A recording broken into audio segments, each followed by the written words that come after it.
Je décris la réalité de ce monde, n'en déplaise aux traîtres, aux détracteurs.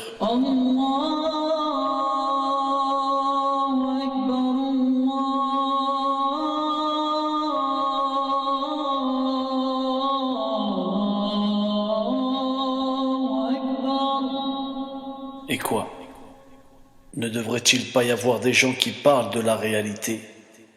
Devrions-nous faire semblant de dire que tout est rose, que tout est beau? Ils diront de nous que nous sommes des gens négatifs, parce que nous disons la vérité, parce que nous essayons de montrer la face cachée de ce monde. J'ai une question à vous poser. Sur toute la surface de la Terre, parmi tous les êtres vivants, y a-t-il plus de gens heureux ou de gens malheureux? Il y a plus de gens dans la difficulté ou dans la facilité? Combien de gens souffrent? Donnez-moi le chiffre si vous le connaissez. Nous serions étonnés si nous connaissions le chiffre exact, la réalité des faits. Cela fait longtemps qu'une tyrannie mondiale s'est installée. La source de tout cela, c'est parce que les gens ont perdu le chemin qui mène vers leur Seigneur. Nous avons oublié celui qui nous a créés et notre ennemi en a profité. Beaucoup de croyants et demi qui veulent à la fois profiter de ce monde et gagner le paradis. De qui nous nous revendiquons?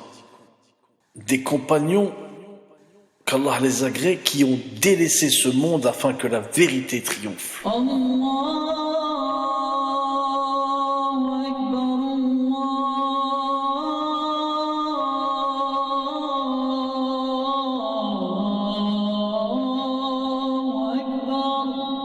Je vais vous donner un exemple.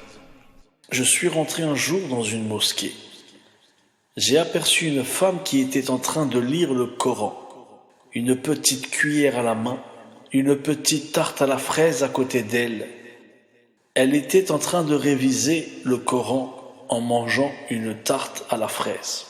Alors je sais que les plus intelligents comprendront le message et c'est à eux qu'il s'adresse. Est-ce que c'est ça les croyants aujourd'hui? Je ne généralise pas, mais si nous cherchons bien, vous verrez que les vrais croyants sont encore plus durs à trouver que des pépites d'or. Lorsque vous aurez compris que la réussite passe incontestablement par une certaine privation de ce monde, alors nous aurons tout compris. Nous aurons fait un grand pas. En vérité, Allah ne modifie point l'état d'un peuple tant que les gens, le composant, ne modifient pas ce qui est en eux-mêmes. Alors qu'est-ce que vous attendez? Les mains nous démangent dans ce monde. Parfois nous devons fournir un très grand effort pour s'empêcher, soit même de rentrer dans un magasin, dépenser de l'argent pour de la nourriture ou des vêtements, ou pour autre chose.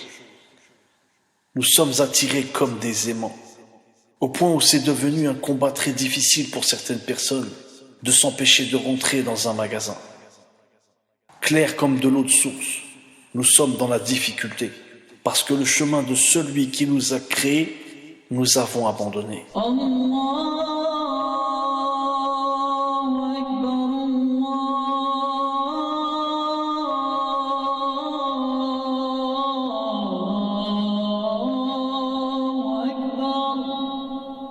C'est aussi simple que ça. Je ne dis pas que les épreuves n'existent pas lorsque nous sommes sur la droiture, mais il vaut mieux être éprouvé sur la droiture qu'éprouvé sur l'égarement.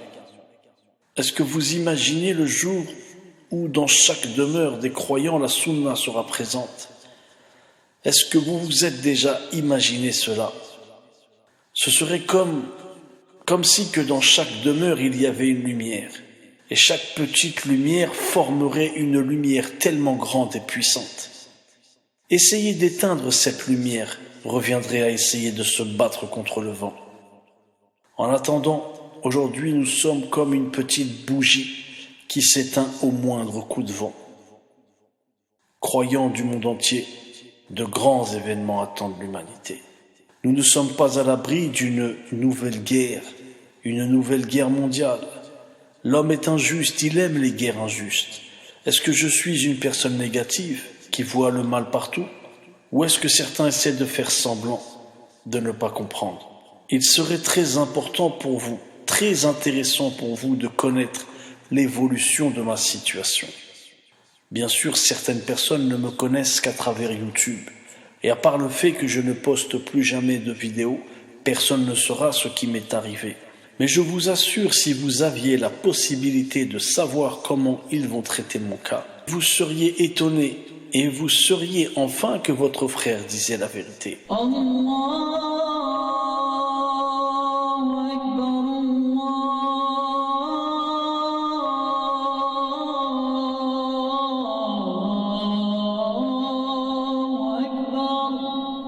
Vous avez remarqué, je n'accuse pas quelqu'un directement.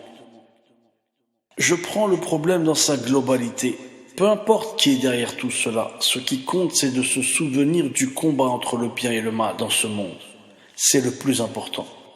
Revenir à la source, revenir au pourquoi du comment. Si vous vous rappelez votre histoire, le but de votre existence, alors tout sera facile à comprendre. Rappelez-vous comment nous en sommes arrivés là. Pourquoi notre père Adam est sorti du paradis et qui a juré de mener l'humanité à sa perte. Rappelez-vous ce merveilleux personnage qu'Allah a envoyé pour vous apprendre votre religion. Comment réussir? Alors oui, je suis ce petit bonhomme dans son coin que très peu de gens entendent. Je ne peux pas tout vous expliquer. Chaque chose demande beaucoup de temps d'explication.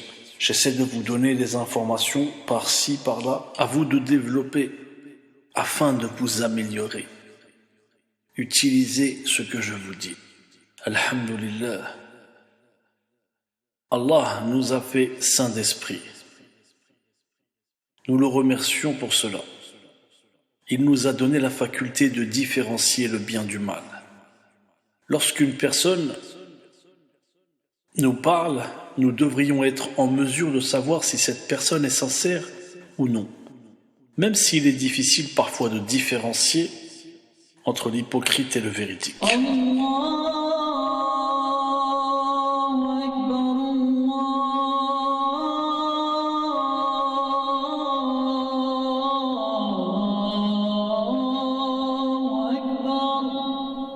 J'espère que mes mots toucheront votre cœur.